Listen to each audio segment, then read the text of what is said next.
अमेरिकी बाजारों में लगातार चौथे दिन तेजी के साथ आज दुनिया भर के बाजारों से फिर से है मजबूत और बेहतरीन संकेत। लेकिन कल के टीसीएस के नतीजों के बाद आज गिफ्ट निफ्टी एकदम सपाट शुरुआत करता हुआ, सपाट शुरुआत या कमजोर शुरुआत पर तुरंत खरीदारी के मौके होंगे या करें इंतजार। और आज है निफ्टी की वीकली एक्सपायरी, एक्शन रहेगा भरपूर। स्वागत है आप सबका शेयर बाजार लाइव में। नमस्कार, मैं हूं अनिल सिंधी। नमस्कार, मैं हूं दीपांशु भंडारी। तैयार हो जाइए एक और एक्शन पैक दिन के लिए। तैयार है? बिल्कुल है, बिल्कुल। मैं तो कल शाम से तैयार हूं। शाम से तैयार है। हाँ बिल्कुल। रोहित शर्मा से जोश आ गया। ओहो जोश, मतलब क्या गजब खेले मतलब भले आप कहने में कह सकते हैं कि अफगानिस्तान की टीम थी, लेकिन अफगानिस्तान की टीम की ताकत भी बॉलिंग है। और वो बॉलिंग में भी आप देखें तो मतलब ऐसा नहीं कि अफगानिस्तान बिल्कुल ही मतलब गई गुजरी टाइप टीम है, अच्छी टीम मानी जाती है। टारगेट भी अच्छा सेट किया, बैटिंग अच्छी करी, अच्छा किया उन्होंने। तो लेकिन जिस डोमिनेंस से खेले, हाँ जबरदस्त, एक तरफा शर्मा कमाल कर गए एकदम, बिल्कुल। ऐसे अब बस संडे को भी देखना, सैटरडे को भी देखना। सैटरडे को तो इससे बढ़िया करना है, इससे तो बढ़िया। सैटरडे तो खैर बात ही अलग है, वो तो हाई वोल्टेज ड्रामा होगा। लेकिन कुल मिला के कल का मैच बहुत बढ़िया था। जो फॉर्म वापस से इंडियन बॉलर्स की दिखी है, चाहे बैट्समैन की दिखी है, और सही वक्त पर आई। क्योंकि आप बड़े मैच में जाते हैं उससे पहले आपका कॉन्फिडेंस लेवल, ये पिछली बार 0 पे आउट हुए थे पहले टॉप तीनों, यस, और इस बार तीनों ही लोगों ने, मतलब कोहली तो खैर कोहली है ही, तो अलग ही, बाकी इन्होंने तो वक्त बिताया थोड़ा क्रीज पे, तो अच्छा बना। मेरे ख्याल से बड़े मैच के पहले ये एक कॉन्फिडेंस बूस्टर है। बिल्कुल। और बहुत ही जबरदस्त इनिंग, वर्ल्ड कप में हाईएस्ट नहीं, वर्ल्ड कप क्या मतलब इंटरनेशनल क्रिकेट में हाईएस्ट नंबर ऑफ सिक्सेस मारने वाले, क्योंकि सिक्सेस के लिए क्रिस गेल को जाना माना जाता है। लेकिन पता ही नहीं चला कब रोहित शर्मा उनसे आगे निकल। हिटमैन ऐसे ही नहीं है ना, हिटमैन ऐसे ही नहीं है, बिल्कुल बिल्कुल। तो मजा आ गया कल तो रोहित शर्मा की परफॉर्मेंस को देखकर। ऐसे बाजार की परफॉर्मेंस को देखकर मजा आ रहा है। एग्जैक्टली वैसी है, एकदम वैसी है ना, बिल्कुल वैसी है। लास्ट वीक जैसे थोड़ा 0 पे आउट होने जैसा वाला मामला हो गया था, है ना। लेकिन ओवरऑल बहुत ही मजबूत ट्रेंड में बाजार है। और आइए इसी में आज के ट्रिगर्स के साथ शुरुआत कर लेते हैं। कहाँ से क्या क्या ट्रिगर मिल रहे हैं जिनके दम पर हमें बढ़ना है आगे। आइए, अमेरिकी बाजारों में लगातार चौथे दिन तेजी का रहा और मजबूती के साथ बंद होते हुए दिखे बाजार। फेड मिनट्स के बाद बॉन्ड यील्ड्स तेजी से घटकर आई है 4.5% के। आहा, वेरी नाइस, बहुत अच्छा। ये संकेत हमारे लिए बहुत ही बेहतर है। कच्चा तेल दे रहा है, और क्या चाहिए। और अगर कहीं कोई थोड़ा सा मतलब पॉजिटिव नहीं, न्यूट्रल या हल्की सी निराशा वाली बात करें तो टीसीएस के नतीजे मिले जुले से नतीजे हैं, बायबैक भी कोई बहुत तोड़ फोड़ नहीं है। तो ये सारे के सारे ट्रिगर्स आज इनके दम पर बढ़ना है आपको आगे। बट वो जो 4 चीजें आप कहते हैं ना ग्लोबल मार्केट्स के, डाउ बढ़कर आया है आपका, डॉलर इंडेक्स गिरा है, कच्चा तेल गिरा है, बॉन्ड यील्ड गिरी है। क्या बात कर रहे हैं, सारी चीजें हुई हैं। सच में, सच में। आज की स्ट्रेटेजी की पहली लाइन पढ़ी है, क्या है? कच्चा तेल, अमेरिकी बाजार, बॉन्ड यील्ड और डॉलर से बेहतर से सारी चीजें मतलब इससे मतलब जनरली लोग 3 पत्तों से काम चला लेते हैं, या तो 4 पत्ते आपके हाथ में और चारों इक्के। सबसे पहले हमसे इम्पोर्टेंट, बिल्कुल सर, कच्चा तेल। इसीलिए मैंने अमेरिकी बाजारों के ऊपर कच्चा तेल को रखा है, क्योंकि ये है ना, जब से ये इजराइल और हमास वाला मामला जो चल रहा है तब से कच्चा तेल नीचे आ नहीं रहा था। मार्केट ऊपर जा रहे थे, सब कुछ ठीक हो रहा है, लेकिन कच्चा तेल 88 पर अटका हुआ पड़ा था। तो ऐसा लग रहा था कि यार अभी भी है ना, मतलब कच्चा तेल पूरा क्लियर कट संकेत नहीं दे रहा कि मामला ठीक है। तो कल कच्चे तेल का घटना हमारे लिए सबसे बढ़िया और पॉजिटिव ट्रिगर है, और वो भी 88 से $85 के आसपास आए, तो एक अच्छा संकेत है। दूसरा, अमेरिकी बाजार थोड़ा उतार चढ़ाव रहा, लेकिन उसके बावजूद हरे निशान में डाउ बंद होने में कामयाब रहा। नेस्डेक हरे निशान में बंद हुआ। रसेल 2000 जो उनका ब्रॉडर मार्केट का इंडेक्स है, 5 दिनों से मजबूती के साथ था, कल एकदम फ्लैट बंद हुआ, बिल्कुल मामूली से लाल निशान में 0.1% टाइप का कुछ जो बोलिए, देखो 0.15 हल्का सा लाल निशान में बंद हुआ। लेकिन ओवरऑल आप कह सकते हैं अमेरिकी बाजारों में खरीदारी भी चौतरफा बहुत बढ़िया थी। बॉन्ड यील्ड आपके घटकर जो आए ये 4.8 के 4.5 हो गए। हाँ, ये बहुत बढ़िया, और 4.5 4.6 की रेंज में, और डॉलर इंडेक्स भी आपका स्टेबल है। अब इन सब में बाकी चीज़ तो आपको समझ में आ रही है, लेकिन जो सबसे ज़्यादा समझने वाली चीज़ है वो बॉन्ड यील्ड्स की है। बॉन्ड यील्ड्स क्यों 4.5% हुआ जी, ये समझना पड़ेगा जी। फेड की मीटिंग के मिनट्स कल प्रकाशित हुए। Yes sir. इन मीटिंग्स में जो आया, मिनट्स में जो बाजार संकेत पड़ रहा है दीप, वो ये पड़ रहा है कि भाई सिर्फ एक ही हाइक और होगी। अच्छा, सिर्फ एक होगी, और वो भी नवंबर में नहीं। अच्छा, वो भी नवंबर में नहीं होगी, सिर्फ एक होगी। और एक आखिरी हाइक को लेकर भी फेड के सारे सदस्य एक मत नहीं है। कुछ सदस्य ये भी मान रहे हैं कि जरूरत नहीं है भाई, क्यों कर रहे हो गया, करेक्ट हो गया। सो आई थिंक ब्याज दरों में बढ़त को लेकर जो हमेशा डर रहता था, वो डर थोड़ा कम हुआ है। इसी वजह से बॉन्ड यील्ड कल आपके तेजी से घटे हैं। 30 बेसिस पॉइंट जो घट कर आए, उसकी वजह सबसे बड़ी ये है। और इसके बाद कमोबेश पूरे अमेरिकी बाजारों ने कल ये मान लिया कि नवंबर तो हम आराम से निकाल देंगे, इस बार ब्याज दरें बढ़े। वैसे एक चीज़ बताऊं आपको, डेटा कोई ऐसे अच्छे नहीं आ रहे हैं। कल भी जो महंगाई के से रिलेटेड होलसेल महंगाई के डेटा है वो तो बहुत बढ़कर आया है। मुझे कई बार ऐसा समझ ही नहीं आता ये अमेरिका वाले करते क्या है। होलसेल महंगाई के डेटा देखें तो आपको लग रहा है 1.6 का अनुमान था 2.2% पे आई है, तो ये तो बढ़कर आई है। लेकिन वही वाली बात है कि फेड के जो सदस्यों के मीटिंग्स में जो नोट्स है वो बाजार को ज़्यादा पसंद आते दिखे। आज इंपॉर्टेंट दिन है, आज सीपीआई डेटा आएंगे, बिल्कुल वो थोड़ा सा और कोर महंगाई के डेटा भी आ जाएंगे। तो आई थिंक दीप आज का सेशन भी अमेरिका में काफ़ी इंटरेस्टिंग होगा। इसलिए भी इंटरेस्टिंग होगा, 4 दिनों से डाउ एक तरफा तेजी में है, नेस्डेक एक तरफा तेजी में है। अगर यहाँ से और बढ़िया तेजी बनानी है तो डेटा आपको अच्छा चाहिए सीपीआई का, बिल्कुल महंगाई का जो आने वाला है। और अगर घटना है तो घटने के लिए भी एकदम परफेक्ट रीज़न है आपके लिए। सो आज मेक और ब्रेक हो सकता है। मेक और ब्रेक वाला अमेरिका का सेशन आज है। हाँ, बिल्कुल है क्योंकि अगर थोड़ा भी डेटा गड़बड़ आया ना तो फिर थोड़ा हो सकता है कि थोड़ा अमेरिकी बाजार में आपको मामला ढीला होता दिखे, क्योंकि प्रॉफिट बुकिंग कहीं तो आनी है, तो वो प्रॉफिट बुकिंग का ट्रिगर सीपीआई डेटा से हो सकता है। बट अदरवाइज अमेरिकी बाजारों के संकेत अच्छे नहीं है, बहुत ही अच्छे। चलिए, तो वैसे कोई परेशानी नहीं है वहां से। अब देखते हैं आज डेटा क्या आता है। अच्छा, हमारे बाजार के लिए बताइए, क्योंकि आपने 19,800 के हमारे बाजार के बीच में आपने तो एक चीज तो भूल ही गए, बिल्कुल भूल गए 100%। बताइए। इजराइल और हमास के बीच में युद्ध भी चल रहा है। यही चाहिए, यही चीज आप नहीं, पूरा मार्केट भूला है। एग्जैक्टली। और ये इंटरेस्टिंग चीज़ है, क्योंकि ठीक है बमबारी चल रही है, दोनों तरफ से जो भी आ रहे स्टेटमेंट आते हैं करते कराते, इजराइल अपने अपने हिसाब से जो कि लेबनान की सीमा बंद कर दो, ये कर दो, वो कर, ये सब चलता रहेगा। ये ऐसी बड़ी लड़ाई की तैयारी हमास ने कोई एक दिन में नहीं की है, और इजराइल भी एक दिन में उसे खत्म नहीं करेगा, या दोनों की तरफ से जो भी लड़ना है। बट अच्छी बात क्या है, इस लड़ाई के बीच में कोई भी नई बड़ी नेगेटिव खबर नहीं आ रही है। ठीक है, बिल्कुल। और तो मतलब वो मामला जहाँ शुरू हुआ वहीं का वहीं है बेसिकली। सो इस वजह से बाजारों ने लगभग इग्नोर करना शुरू कर दिया है।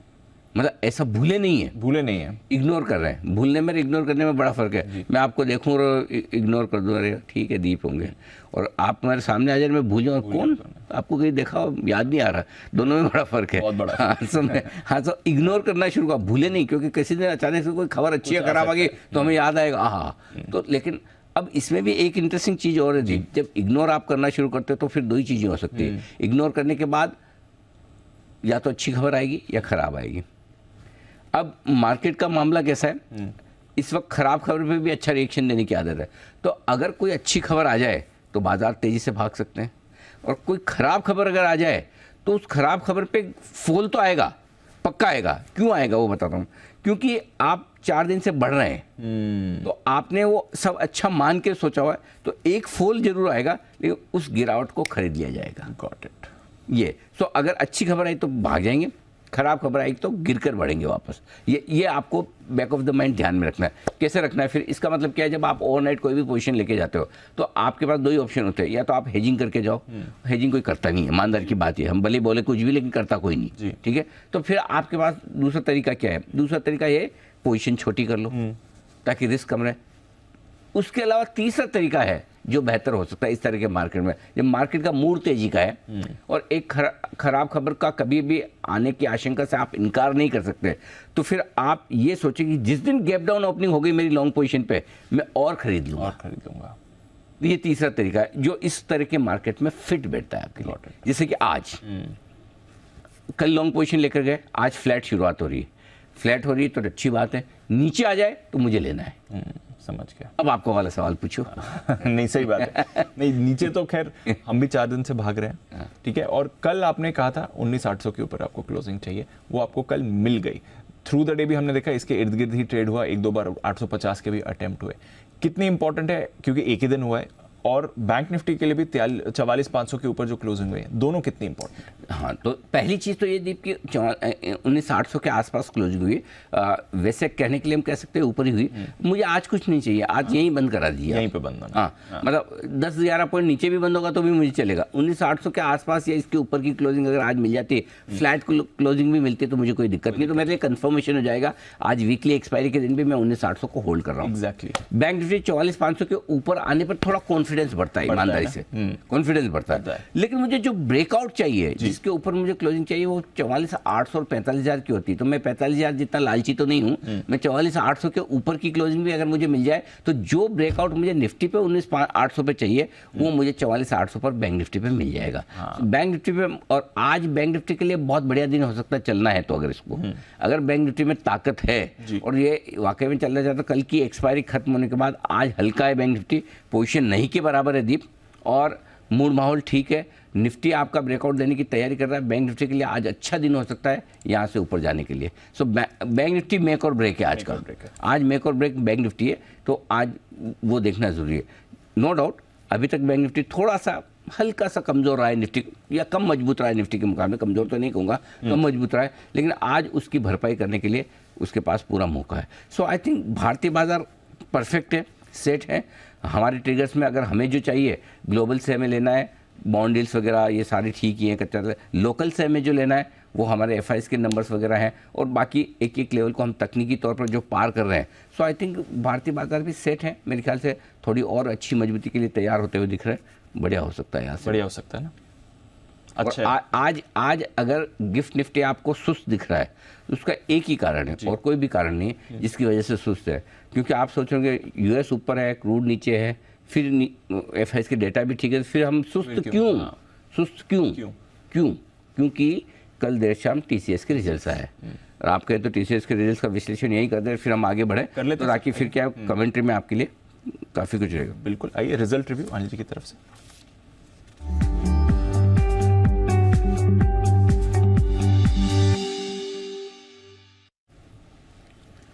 जी सर। मतलब टीसीएस के रिजल्ट ऐसे हैं कि आए और गए। अच्छा, और रिजल्ट भी ऐसे हैं, जिसको अच्छा देखना है तो वो अच्छा देख लेगा, जिसको खराब देखना है वो खराब देख लेगा। आपको जिस तरह का व्यू बनाना है, टीसीएस के रिजल्ट में हर चीज़ दिखेगी। वो बोलते कि वो प्रभु की मूर्त वैसी दिखी जैसे आपने सोची थी, मन में जो सोचते वही प्रभु की मूर्त है, वैसे हाल टीसीएस का जी। पहले मैं बता दूँ अच्छा क्या है और ख़राब क्या है। तो ज़्यादातर लोगों का व्यू ये है कि खराब की तरफ ज़्यादा है, तो मैं बता दूं खराब क्या है। पहली चीज़ तो कि बायबैक खराब तो नहीं कह सकते, बायबैक होना ही अपने आप में अच्छा है, लेकिन जो बायबैक की साइज़ है और जो प्राइस है वो थोड़ी सी उम्मीद से कम है। 17,000 करोड़ लोगों का अनुमान था, 20-22,000 करोड़ की रेंज में आएगी, हमारा भी था। 4,150 का दाम जो उम्मीद से थोड़ा सा कम है, क्योंकि हम सोचे 4,300-400 तक तो आ सकता है, कोई बड़ी बात नहीं। तो थोड़ा एग्रेसिव बायबैक टीसीएस ने नहीं किया है। अब हो सकता है क्योंकि भाव नीचे है तो उस हिसाब से थोड़ा सा उन्होंने एग्रेसिव बायबैक कम किया। उनको अनुमान भी ये होगा कि इस बार, वैसे तो हर बार ही टीसीएस जितना बायबैक करता है उनको पूरे शेयर मिल ही जाते हैं, तो ये एक टीसीएस का पहली चीज़। दूसरी चीज़, बाकी नतीजे उम्मीद के मुताबिक है, सिर्फ $1 आए, -0.2%, बिल्कुल हल्की सी नेगेटिव है। कांस्टेंट करेंसी में अगर आप देखेंगे तो $I में नेगेटिव ग्रोथ है, ये दूसरा आपके लिए हल्का सा नेगेटिव है। लेकिन इसके सामने दीप काफ़ी कुछ पॉजिटिव है, और दो पॉजिटिव बहुत स्ट्रॉन्ग है जो मैं बताना चाहता हूँ, जिसको मैं आपको स्ट्रांगली बताना चाहता हूँ। पहला, मार्जिन जो आया 24.3%, अनुमान 24.1% का था, 20 बेसिस पॉइंट मार्जिन में बीट आई। इशू ये नहीं कि 20 बेसिस पॉइंट बीट आई, इसमें दो चीज़ें बहुत इंटरेस्टिंग और बहुत इंपॉर्टेंट है, सुनिएगा जी। पहली बात, नेगेटिव एम्प्लॉय एडिशन 6,333, ठीक है, कम हुआ। लेकिन जो आईटी सेक्टर की आज से 1 साल पहले की दिक्कत थी, हाई एट्रिशन रेट, ज़्यादा से ज़्यादा लोग नौकरियां छोड़ रहे हैं, कूद फांद कर रहे हैं, और उसकी वजह से जो वेज बिल बढ़ता था, आपके सैलरी बिल बढ़ता था, उस पर रोक लग गई। सो आपके यहाँ से मार्जिन एक्सपेंशन शुरू होगा। याद रहे, आईटी कंपनियों में सबसे बड़ा खर्चा लोगों की सैलरी का है, उनका सबसे बड़ा खर्चा ही सैलरी का ही है, करेक्ट। उसके बाद कंप्यूटर और फर्नीचर फिक्सचर के आते हैं, प्लांट तो लगाना नहीं होता इनको, वर्किंग कैपिटल तो चाहिए नहीं, हमेशा कैश रिच होते हैं। तो अब जो आईटी कंपनियों में एम्प्लॉयज़ की जो समस्या थी, कूद रहे हैं, फांद रहे हैं, भाग रहे हैं इधर उधर, बड़ी बड़ी सैलरी में आपको इधर से उधर लेना पड़ रहा है, वो धीरे धीरे कम हो गया। तो ये जो आपको मार्जिन एक्सपेंशन हुआ ना, ये मार्जिन एक्सपेंशन सपोर्ट करेगा लो अट्रिशन रेट से, पहली चीज़। दूसरी चीज़, कल मैनेजमेंट ने इंडिकेशन, वो तो गाइडेंस तो देते नहीं, लेकिन इंडिकेशन ये दी कि जो पुराने इनके मार्जिन 26% प्लस के चलते थे, बोला हमारा टारगेट वहीं पहुंचेंगे, 26% हमें जाना है। तो ये दूसरा बड़ा पॉजिटिव है। सो आई थिंक मार्जिन एक्सपेंशन ये टीसीएस के लिए बड़ी चीज़ बन जाएगी आगे, पहला पॉजिटिव। दूसरा पॉजिटिव, टीसीवी बोलते हैं, जिसको आप आमतौर पर नए ऑर्डर्स जो बड़े मिलते हैं वो समझ contract लीजिए, value है। 11.2 बिलियन डॉलर लगातार दूसरी तिमाही 10 बिलियन डॉलर से ज़्यादा के आया है। पिछले बार 10.2, इस बार 1 बिलियन डॉलर ज़्यादा के आया है, यानी कि पाइपलाइन स्ट्रॉन्ग बन रही है। आउटलुक इसी से देखोगे, अगर कोई मैनेजमेंट गाइडेंस नहीं देता तो आप क्या बोलोगे, अच्छा तो बताओ ऑर्डर कितने, या तो बता दो कितना करोगे रेवेन्यू, नहीं तो हम ऑर्डर से अंदाज लगाएंगे। सो ये दोनों चीज़ अच्छी है। अब ऐसी सिचुएशन में कल स्टॉक आधा % नीचे बंद हुआ है, हफ्ते भर में 1.5% बढ़ा है, और 1.5% भी तब बढ़ा है जब जो भाव ये अभी आप देख रहे हैं 3600 का, ये भाव तब का है जब उन्होंने बायबैक अनाउंस नहीं किया था। तो रिजल्ट्स खराब नहीं है, बायबैक अनाउंस नहीं किया है, मुझे नहीं लगता कि टीसीएस ज़्यादा घटना चाहिए। और अगर गलती से घटे तो आपके लिए खरीदने की जो रेंज है टीसीएस की, वो मैं आपको बता दूं दीप, आप 3555 3575 इस रेंज में आए तो ज़रूर खरीदिए।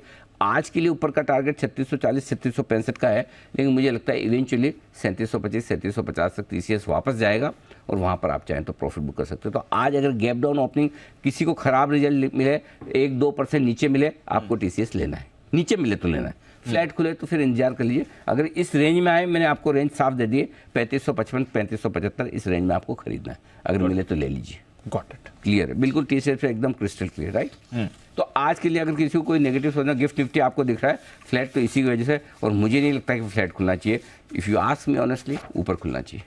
गॉट इट, हाँ, ठीक है। चलिए, तो खराब उतना नहीं होना चाहिए, और स्टॉक में भी आपने उतना बड़ा एक्शन नहीं देखा है, तो नंबर्स के लिहाज से ठीक है टीसीएस। और भी कुछ बाय द वे मैनेजमेंट से भी हम बात कर रहे हैं, और 8:30 बजे थोड़ी एक झलक भी आपको दिखाएंगे मैनेजमेंट का क्या कुछ कहना है, तो वो भी हमारे साथ बस जुड़ने ही वाले हैं। बिल्कुल। और कुछ सर नतीजों के लिए? नतीजों के अलावा एफआईएस के आंकड़े कल काफ़ी अच्छे हैं, तो एफआईएस के आंकड़े मैं आपको अभी यहीं पे बताना चाहता हूँ। आज की कमेंट्री में दूसरा पॉइंट मेरा एफआईएस के आंकड़ों का ही है। 422 करोड़ की कैश की बिकवाली इस अक्टूबर के महीने का 90 करोड़ एक दिन आया था, उसके बाद 422 करोड़, तो सेकंड बेस्ट नंबर है। लेकिन सामने 935 करोड़ के स्टॉक्स खरीदे दुगुने, 1120 करोड़ के इंडेक्स खरीदे। कल के सेशन में एक इंटरेस्टिंग बात मुझे दिखी, वो बताना चाहता हूँ।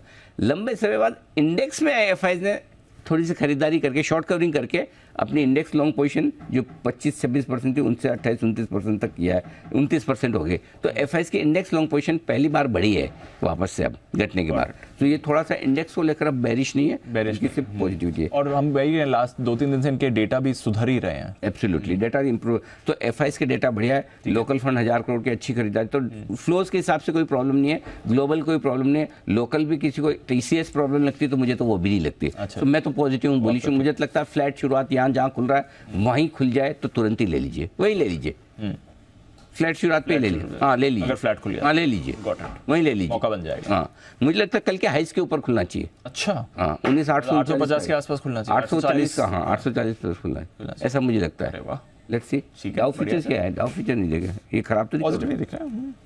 डाउ फ्यूचर्स आपके 40-50 ऊपर है। हाँ, तो फिर क्या दिक्कत है? अरे फिर तो अभी खोल दो और ले लो। खरीदना चाहिए। ओके, अब आइए आज की बाकी चीज़। हाँ, तो मैंने ये लिखा कि पहले सपोर्ट लेवल पे ही खरीदारी करनी है। कल भी यही बात थी, आज भी यही बात है, पहले सपोर्ट लेवल। कल भी 750 के आसपास मौका दिया, 765 था हमारा पहला सपोर्ट लेवल, 765 पे लिया था, कल भी मौका था। आज भी पहले सपोर्ट लेवल पे लीजिए, और आज का पहला सपोर्ट लेवल, सॉरी कल 675 था, आज का पहला सपोर्ट लेवल 765 के आसपास का है, वहीं पे ले लीजिए। फ्लैट खुले तब भी खरीदिए।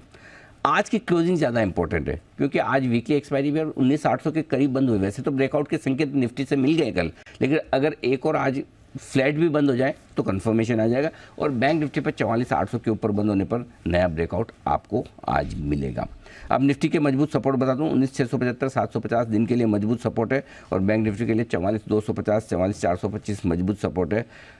अगला टारगेट इस ब्रेकआउट पे छोटा वाला आज और कल के लिए 20,000 निफ्टी, और बैंक निफ्टी 45,000। आगे नाइस राउंड फिगर्स नहीं है, 19,800 के ऊपर सीधा लाइफ हाई वाले टारगेट हैं ही। मैं एक करके आपको पायदान चढ़ाना है, धक्का दे के ऊपर नहीं भेज रहा, बस। ठीक है सर, चलिए बताएं फिर संकेत आज के। सारे संकेत पॉजिटिव हैं, एक्सेप्ट वायदा कारोबार के न्यूट्रल रखें, बाकी ग्लोबल से लेके सारे संकेत आज पॉजिटिव साइड पे, 6 में से 5। 19,675 750 पहला सपोर्ट जोन है, इसके नीचे के लेवल की जरूरत नहीं है, फिर भी नोट कर लें 575 650 स्ट्रॉन्ग बाय जोन आपके लिए निफ्टी पर। 19,850 19,900 इस रेंज में हम खुलकर थोड़ा सा देखेंगे कि क्या कुछ होता है। पार करके निकले तो 19,950 20,000, जहाँ पर प्रॉफिट बुकिंग आप कर सकते हैं अगर पहुँचते हैं तो। 20,000 एक झटके में पार नहीं करेंगे, रुक कर करेंगे, ये निश्चिंत रहे। ठीक है। बैंक निफ्टी 44,300 44,425 ये 125 पॉइंट की रेंज है पहला सपोर्ट, और मुझे नहीं लगता कि आसानी से आज हम यही सपोर्ट तोड़ेंगे। इसके ठीक नीचे 44,000 44,125 स्ट्रॉन्ग बाय जोन आपके लिए निकल कर आता है निफ्टी पर। हायर साइड पर 44,675 44,750 पहली रुकावट की रेंज है। 750 को पार करके निकलेंगे तो बैंक निफ्टी भी कुछ और बेहतर को और मजबूत होने की कोशिश करेगा, और तब आपका टारगेट जो बनेगा 44,875 से 45,000 की रेंज है, जहां पर जाने की कोशिश बैंक निफ्टी की हो सकती है। गॉट इट, ठीक है सर। बाकी डेटा तो आपने डिस्कस कर चुके हैं। हाँ, ठीक है, पुट रेशियो भी ठीक है, ठीक है, दोनों कम होकर आए। कम actually बड़े बाजार में पुट को रेशियो कम हो, उससे बढ़िया क्या और चाहिए? क्या चाहिए एग्जैक्टली है ना? ठीक है, ठीक है। स्टॉप लॉसेस खींच के लाया हूं ऊपर 19,675, इंट्राडे और क्लोजिंग दोनों ऊपर की तरफ। बैंक निफ्टी इंट्राडे 44,350, क्लोजिंग थोड़ा सा दूर रखा है अभी 44,000 का। बैंक निफ्टी में ना दीप एक प्रॉब्लम, क्लोजिंग स्टॉप लॉस है ना 500 पॉइंट की रेंज में आते हैं, उससे छोटे में मिलते नहीं है। तो 44,000 आपके लिए स्टॉप लॉस। शॉर्ट साइड पर अगर आप हैं तो वैसे तो आपका स्टॉप लॉस कल ट्रिगर हो गया होगा 19,800 के ऊपर, फिर भी अभी भी नहीं रखा है, तो इंट्राडे और क्लोजिंग दोनों 19,850 आप लेकर चल सकते हैं। और बैंक निफ्टी पे इंट्राडे और क्लोजिंग दोनों 44,800 का है, जिसको डीप रखना हो 45,000 रखे, लेकिन मेरे हिसाब से 44,800 काफ़ी है। गॉट इट सर, ठीक है। नई पोजीशन सर, खरीदे निफ्टी आइडियल रेंज अगर आपको गलती से नीचे मिल जाए तो ये रेंज है 19,675 19,765 की रेंज है, माफ़ कीजिएगा 19,675 तो हाँ 19,675 19,765 ये रेंज है आपके लिए खरीदारी करने के लिहाज से। 19,625 का आपका स्टॉप लॉस है। टारगेट जो बनेगा 19,800 835 900 950 और 20,000 तक के टारगेट के लिए निफ्टी में करनी है खरीदारी। अगर कोई भी डिप मिले आपको आज दिन के दौरान तो पहले सपोर्ट लेवल पर ही खरीद लेना है। जो लोग बेचना चाहते हैं 19,900 20,000 की रेंज में 2 या 3 टुकड़ों में बेच सकते हैं। 20,000 के जितने नज़दीक बेचें उतना आप सेफ हैं।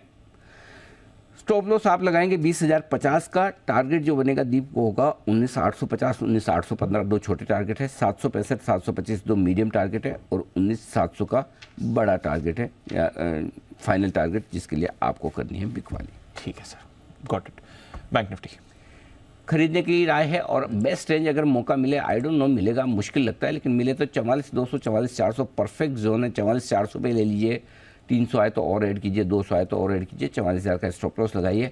ऊपर का टारगेट है 44,500 625 दो छोटे टारगेट हैं, 675 750 दो मीडियम टारगेट हैं, 825 925 और 45,000 तक के बड़े टारगेट के लिए बैंक निफ्टी में करनी है खरीदारी। और जो लोग शॉर्ट फरमाना चाहते हैं, दो जगह आपके लिए शॉर्ट करने की, एक तो 44,750 के आसपास कल 710 से घूमे हैं, लेकिन उसके ऊपर निकला तो ब्रेकआउट भी होगा, तो मैं आज बेचने की जल्दी में नहीं हूँ। 750 के आसपास रिव्यू करूंगा, देखूंगा कि वाकई में बेचने वाला जैसा मामला है क्या। तो अभी मुझे नहीं लगता, तो मुझे लगता है कि बेचना है तो 44,875 से लेकर 44,750 से लेकर 44,925 की रेंज में एग्रेसिव ट्रेडर्स ही बेचे। नहीं तो जितना आप 45,000 के नज़दीक बेचेंगे उतना बढ़िया है। 45,000 का आपका स्टॉप लॉस होगा। अगर बेच नहीं चाहते तो मेरी राय है कि जितना 45,000 के ऊपर बेचे, फिर भी ये उन ट्रेडर्स के लिए जिनको करना ही है, क्योंकि दोनों तरफ के ट्रेडर होते हैं, तो हमारी राय दोनों के लिए ज़रूरी है। बाकी जो आराम से ट्रेड कर रहे हैं उनको खाली लॉन्ग साइड पे दिमाग लगाना है, बाय ऑन डिप्स की स्ट्रेटजी रखनी है। टारगेट आपके लिए 44,625 575 दो छोटे टारगेट है, 525 425 350 और 250 तक के बड़े टारगेट के लिए करनी है बिक वाली। Got it. चलिए, रेंज अपसाइड रेंज के ब्रेकआउट के पास है बाजार, देखते हैं आज क्या डायरेक्शन चूज करेंगे। बैन लिस्ट एग्जैक्टली वैसा ही हुआ जैसा कल हमने आपको अपडेट दिया था। नए बैन में आ गए हैं आपके लिए इंडिया सीमेंट्स, बलरामपुर और हिंदुस्तान कॉपर। बैन से बाहर चले गए हैं एमसीएक्स और डेल्टा कॉप, और बैन में बने हुए हैं एल&टी फाइनेंस, पीएनबी, मन्नापुरम और इंडिया बुल्स हाउसिंग। तो आज 7 स्टॉक्स हैं वायदा कारोबार के। आशीष की उम्मीद से ज्यादा स्टॉक बैन में आ गए 3। आशीष 3 आप तो डाउटफुल थे कि 3 सर बता दिया था। तीनों आने के पक्का था, निकलेंगे दोनों वो पक्का नहीं था। निकलने में एक ही निकलने का पक्का था, डेल्टा एमसीएक्स भी निकल गया। हाँ, तीनों आ गए आपके, आ गए बिल्कुल एज प्रेडिक्टेड। ओके, ये है आपके लिए बैंक अपडेट। कुछ इंपॉर्टेंट लेवल्स एक ही है जी, 19,800 के पुट पर 1 करोड़ 13 लाख शेयर है, 95 लाख शेयर कल ही जुड़े, तो 19,800 होल्ड होना चाहिए। मुझे तो नहीं लगता कि खुलते हम उसके नीचे जाएंगे तो खरीदारी का मौका होगा।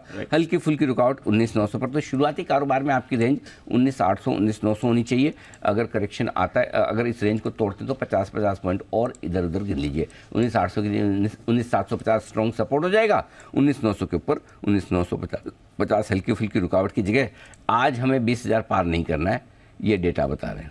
अच्छा, मैं नहीं कर रहा 1 करोड़ 38 लाख शेयरों का ओपन इंटरेस्ट है कॉल्स में, हाईएस्ट है। और अभी थोड़ी देर में, और आजकल क्या होता है मालूम है, सुबह 9:15 पे जो ये सब मशीन ट्रेड वाले आते हैं ना एक साथ, ये क्या करता है, अच्छा क्या कहाँ खुल रहा है, अभी खुला जैसे कि फॉर एग्जांपल 850 खुला जी, 200 पॉइंट ऊपर 200 पॉइंट नीचे, कॉल बेच दो पुट बेच दो, अच्छा इंट्राडे वाले, और 3:30 बजे के पहले थैंक यू वेरी मच।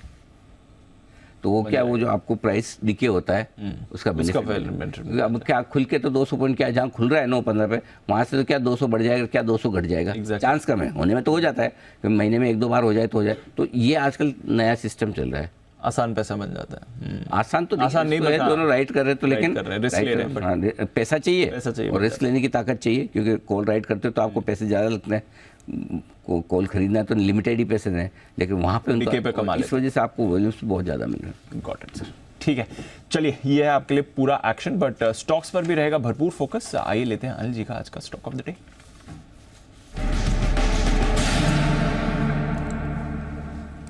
बताएं सर। ऑफ लेट जो स्टॉक हमें पसंद आने लगा है औरोबिंदो फार्मा, यहाँ पर फ्यूचर्स में खरीदारी करने की राय दी। 880 का स्टॉप लॉस होगा, 912, 920, 930 तीन टारगेट के लिए।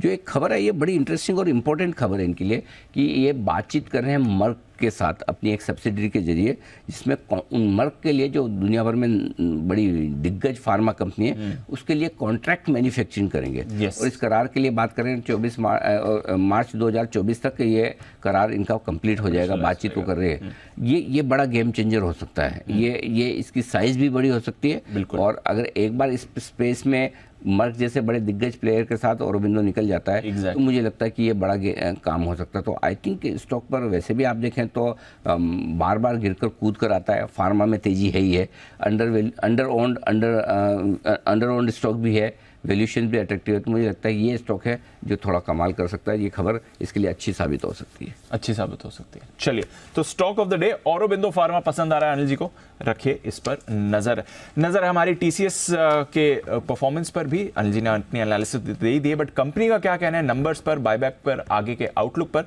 हमारी एग्जीक्यूटिव डायरेक्टर स्वाति खंडेलवाल ने कंपनी के सीएफओ समीर सेक्सरिया के साथ करी है बातचीत। आइए एक बार सुन लेते हैं। डॉलर रेवेन्यू का जो नंबर है ये कितना बड़ा कंसर्न है, क्योंकि हमने डिक्लाइन जो देखा है, इसको आप कैसे समराइज करेंगे एंड आउटलुक आगे क्या रहेगा? सो अगर डॉलर रेवेन्यूज देखें, is a factor of cross currencies, dollar appreciated against GBP और यूरो। लेकिन अगर हम ये क्वार्टर का सीक्वेंशियल रेवेन्यू ग्रोथ भी देखें तो रुपी टर्म्स में 0.5% रहा है। सो वहाँ पे again due to cross currency benefit रहा है। क्वार्टर का जो कांस्टेंट करेंसी रेवेन्यू है, जो बिजनेस ग्रोथ है, has been flattish, 10 basis points का की बढ़ोतरी हुई है।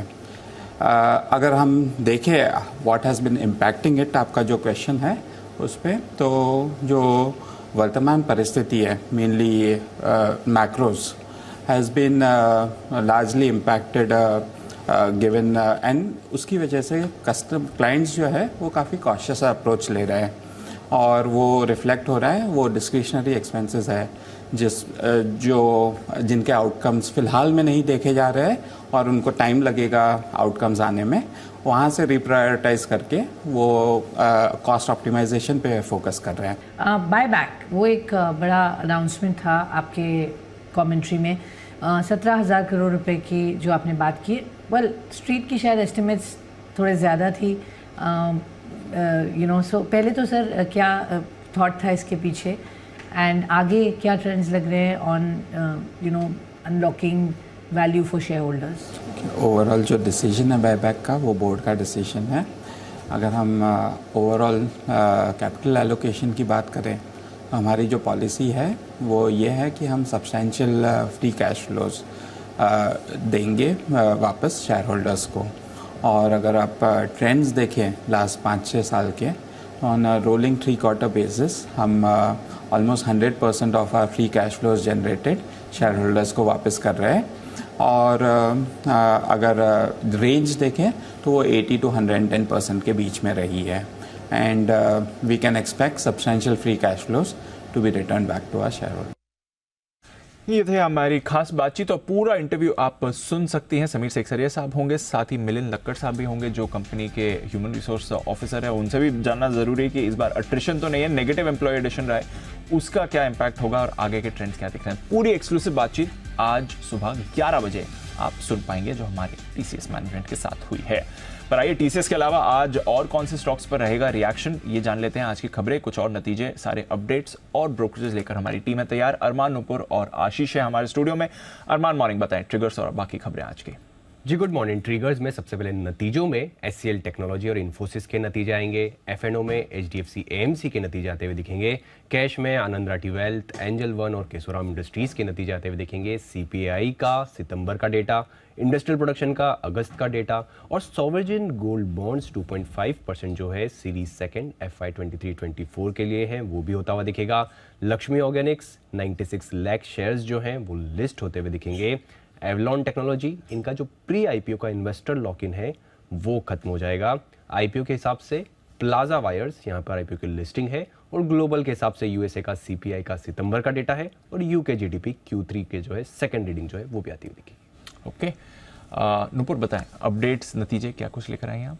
बिल्कुल, नतीजों का सीजन है तो डेल्टा कॉर्प के साथ ही शुरुआत करते हैं। यहाँ पे नतीजे आपको बिल्कुल फ्लैट दिखेंगे। पिछले साल के कंपैरिजन में कंपनी के आय 271 करोड़ के आसपास आते हुए दिखी है। मुनाफा भी देखिए कामकाजी लेवल पे तो 101 करोड़ के आसपास आते हुए दिखा है। मार्जिन्स बिल्कुल फ्लैट रहे, हालांकि जो मुनाफा है वो करीबन 2% से इस क्वार्टर में बढ़कर आते हुए नजर आया, तो ये स्टॉक फोकस में रहने वाला है। सिग्नेचर ग्लोबल हाल ही में लिस्ट हुई थी, इसलिए Q1 के नंबर्स आते हुए दिखे। मुनाफे से घाटे में कंपनी आ चुकी है। कंपनी की आय देखे तो जो 552 करोड़ की थी पिछले साल, वो घट के इस बार 166 करोड़ रह गई है। कामकाजी लेवल पे घाटा आते दिखा है 10 करोड़ का।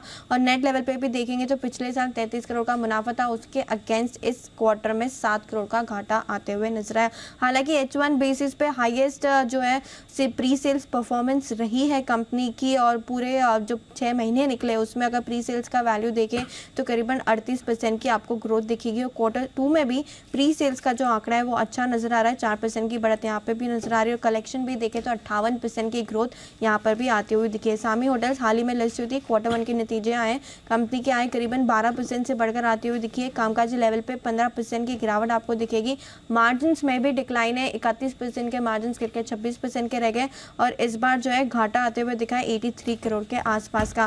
प्लास्टिक बैंड पर भी रखनी है नजर, यहाँ पे Q2 के नतीजे आते हुए नजर आए, जहाँ पे कंपनी की आय 17% से बढ़कर आती हुई दिखी है।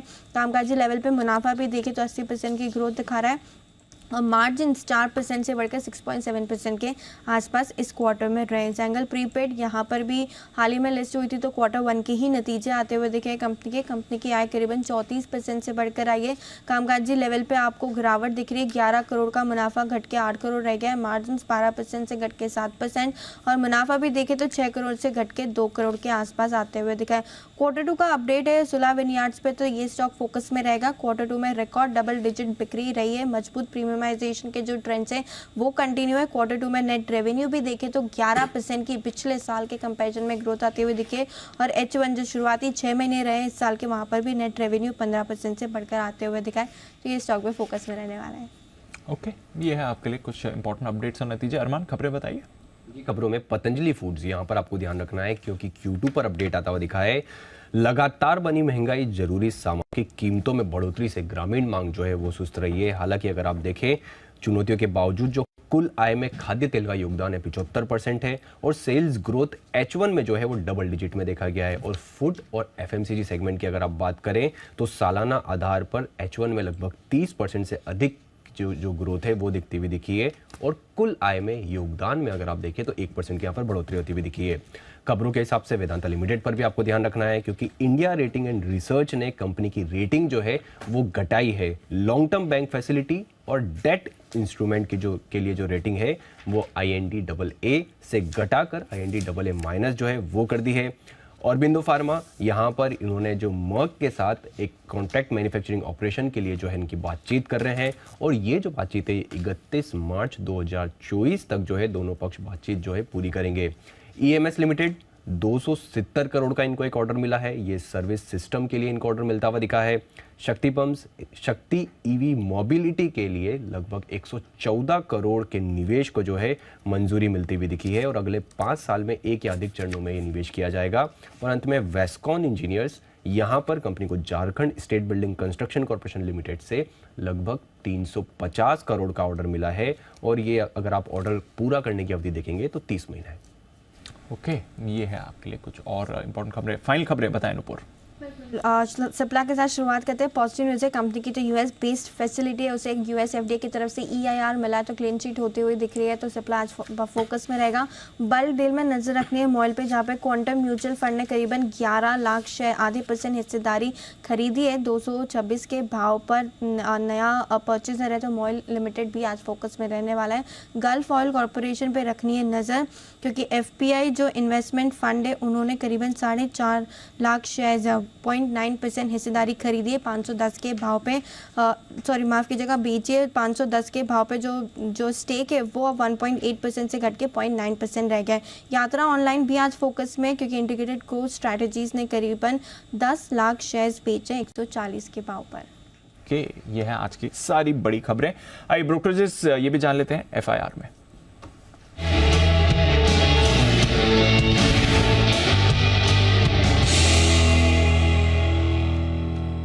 मॉर्निंग आशीष, पहले टॉप रिपोर्ट्स बताएं। गुड मॉर्निंग दीपांशु, सबकी नजरें TCS पर है। यहाँ पर अगर आप देखें तो विस्तार से रिपोर्ट्स आई हैं। मॉर्गन स्टैनली की रिपोर्ट खास लग रही है, इक्वल वेट की रेटिंग को बरकरार रखा है, लेकिन टारगेट प्राइस अगर आप देखें तो कट किया है 3,730 रुपये से घटाकर 3,590 रुपये कर दिया। 3,610 रुपये के करीब का भाव चल रहा है और मान रहे कि मैक्रो हेडविंड्स का असर जो है तिमाही के दौरान यहाँ पर देखने को मिला और आय का जो आंकड़ा है इनके अनुमान से कम देखने को मिला और ऑर्डर बुकिंग के जो ट्रेंड्स हैं ये भी इनके एस्टिमेट से कम है, तो यहाँ पर फोकस रखेंगे। इसके अलावा अगर आप देखें तो जेफरीज भी होल्ड की रेटिंग को बरकरार रखे और जो लक्ष्य हो 3,450 से बढ़ाकर 3,690 रुपये कर दिया है। गोल्डमैन सैक्स ने खरीदारी की राय को बरकरार रखा और जो लक्ष्य हो 3,970 से बढ़ाकर 4,020 कर दिया है और ग्रोथ के आंकड़ों का जिक्र यहाँ पर किया। JP मॉर्गन अंडरवेट की रेटिंग दे रहे हैं 2900 रुपये से लंबे समय से बेरिश है। सिटी बिकवाली की राय दे रहे हैं 3,170 का टारगेट दिया और नोमेरा ने भी अगर आप देखें तो रिड्यूस की रेटिंग को बरकरार रखा है और लक्ष्य जो है 3,040 से मात्र 10 रुपये घटाकर 3,030 रुपये कर दिया है। इसके अलावा अगर आप देखें तो आज सीमेंट पैक पूरा फोकस रहेगा, क्योंकि जी बिजनेस ने जो आपको खबर बताई थी सबसे पहले 27 सितंबर को एक खबर बताई थी और उसके बाद हमने देखा है कि 2 दिग्गज ब्रोकरेज जो है इसी खबर के ऊपर अपना व्यू बनाते हुए नजर आए हैं। तो पहले रिपोर्ट आई थी जेफरीज की तरफ से 27 सितंबर को हमने बताया था, 3 अक्टूबर को रिपोर्ट आई थी। इसके बाद अगर आप देखें तो आज सिटी की तरफ से रिपोर्ट आई है, जहां पर उन्होंने कहा है कि काफ़ी टाइम के बाद साउथ में अगर आप देखें तो अक्टूबर में जो कीमतें हैं अक्टूबर में जो साउथ में जो कीमतें वो करीब 10% तक बढ़ती हुई नजर आई हैं। बाकी की ज्योग्राफीज का भी जिक्र किया, दिन के दौरान इसको विस्तार से भी बताएंगे, लेकिन जी बिजनेस की जो खबर है इसके ऊपर बड़ी मोहर यहाँ पर लगती हुई नजर आई है। बिल्कुल, चलिए एक्शन यहाँ पर आ रहा है। कुछ और रिपोर्ट्स भी हैं आशीष आपके पास? TVS मोटर्स लगातार ब्रोकरेज हाउस का फेवरेट हो गया। कल डैम कैपिटल की तरफ से रिपोर्ट आई थी, आज UBS की तरफ से रिपोर्ट आई है। खरीदारी की राय को बरकरार रखा और लक्ष्य में काफ़ी अच्छी खासी बढ़ोतरी की गई है। 1570 से बढ़ाकर 1850 रुपये का टारगेट दिया है। 1550 के करीब का भाव चल रहा है और ये मान रहे कि एक्सपोर्ट में जो रिकवरी है बजाज के मुकाबले आपको बेहतर देखने को मिलेगी।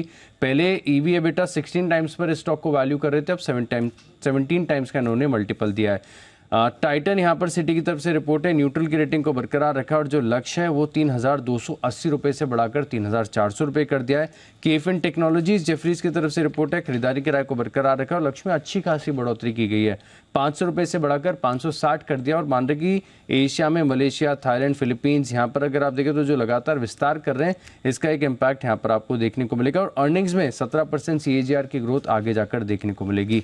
अंत में स्टील स्टॉक्स पर फोकस रखिएगा। मॉर्गन स्टैनली की तरफ से रिपोर्ट आई है और जहां पर अगर आप देखें तो टाटा स्टील पर इक्वल वेट की रेटिंग दी है, लक्ष्य 110 से बढ़ाकर 115 कर दिया है, लेकिन स्टॉक ऑलरेडी 125 पर चल रहा है।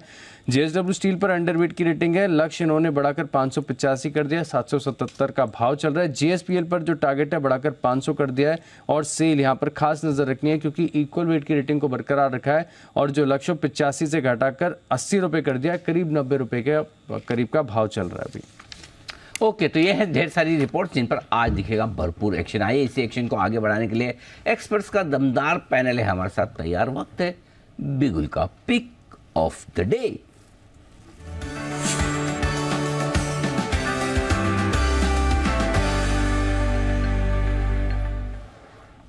बंसल जी सुप्रभात, करें शुरुआत।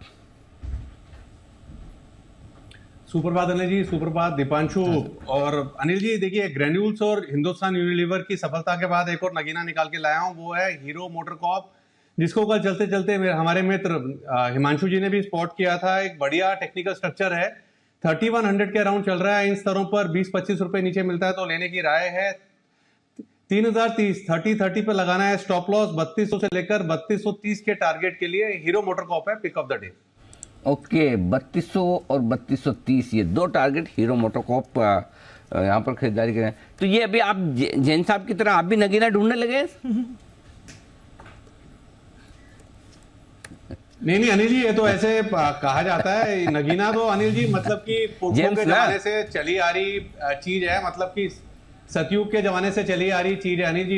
इंस्पिरेशन नहीं है अनिल जी, ये तो पहले भी हमने कितनी बार बोला है। मतलब कि आपके पॉइंट आउट करने के बाद मैंने भी ये चीज अनिल जी नोटिस करी है। लेकिन नगीना वर्ड मैंने नहीं अनिल जी, कुणाल जी भी कितनी बार यूज करते हैं अनिल जी। अगर कुणाल जी ने कभी नहीं किया। कुणाल जी ने कभी ऐसा कुछ यूज नहीं किया। और कुणाल जी को तो इसमें बगावत की बू भी नजर आ रही है। नगीना मतलब जेएमसी हुआ ना, जेएमसी हुआ, कुणाल जी कहीं ऐसा तो नहीं लग रहा जैन साहब के साथ थोड़ी तालमेल ज्यादा बैठाने के चक्कर में बंसल जी? अनिल जी देखिए, अब आपने बोला है तो अनिल जी मेरे जहन में ये बात आ गई है। हाँ। आज इसकी पूरी पड़ताल करके अनिल जी कल रिपोर्ट देता हूँ आपको। जैन साहब का भला करे भगवान। ओके, देखिए वैसे बंसल जी बता दो, कुणाल जी जैसा सहनशील आदमी और मिलेगा जी आपको। आइए हीरो मोटोकॉर्प के बाद आइए जानते हैं हिमांशु जी की राय। बताएं सर, आपकी pick of the day. Good morning to you Anil ji, good morning everyone. पहले तो बंसल जी का धन्यवाद। हीरो मोटोकॉर्प जो मैंने कल क्लोजिंग शो में रिकमेंड किया था।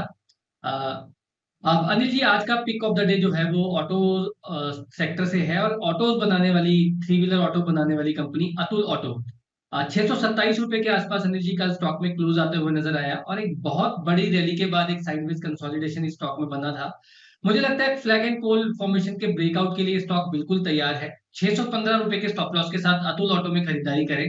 आज के लिए जो टारगेट रहेंगे वो रहेंगे 670 675 तक के। बट अगर ये आज ब्रेकआउट होता है अनिल जी, तो मुझे लगता है कि शॉर्ट टर्म में ये स्टॉक 15 से 20% तक की रैली बहुत शॉर्ट टर्म में दिखाने का पोटेंशियल रखता है।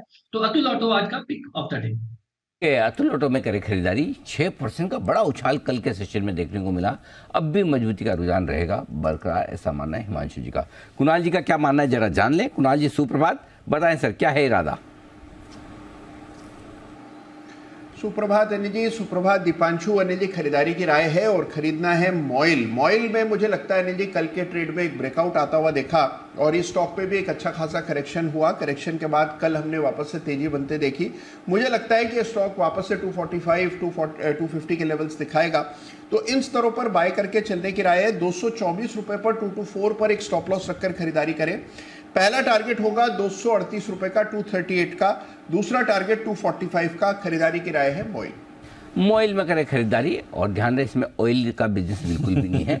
मैग्नीज और आयरन और वाला बिजनेस है, तो उसके हिसाब से मैं आपके लिए मॉइल है जहाँ पर आपको खरीदारी करनी है।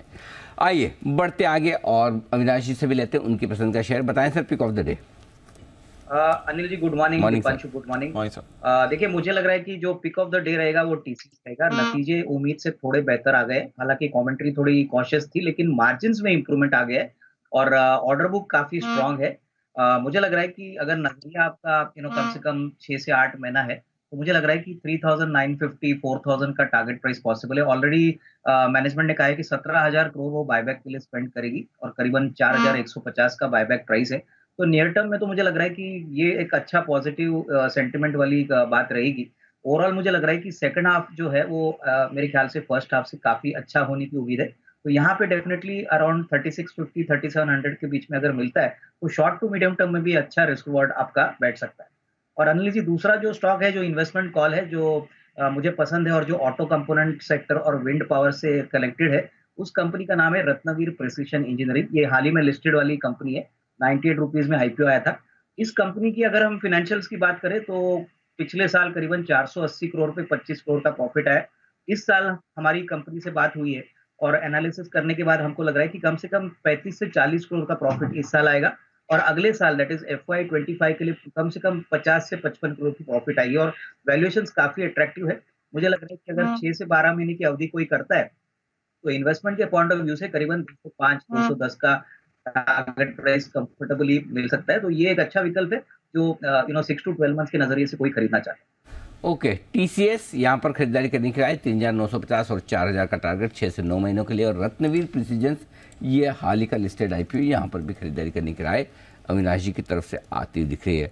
अच्छा, हमारे जो भी एक्सपर्ट्स हैं, चाहे नए हो पुराने, उसमें तो ऐसे कोई खास बात नहीं, कोई भी राय जैसा। आप में से किस ने वो ज़माना देखा हुआ है जिसमें वो ऑटो चलते हैं रिक्शा में, जिसमें वो हॉर्न नहीं होता था, साइड में वो भोंपू होता था, ऐसा बजाना होता था, या फिर वो दूध वाला आता था तो वो बजाता, हाथ में वो रखता था, बजाता था, फिर आप दूध ले, ऐसा इडली आइसक्रीम ऐसा कुछ भी खाना। हिमांशु जी, आप इतने पुराने हैं, बताइए।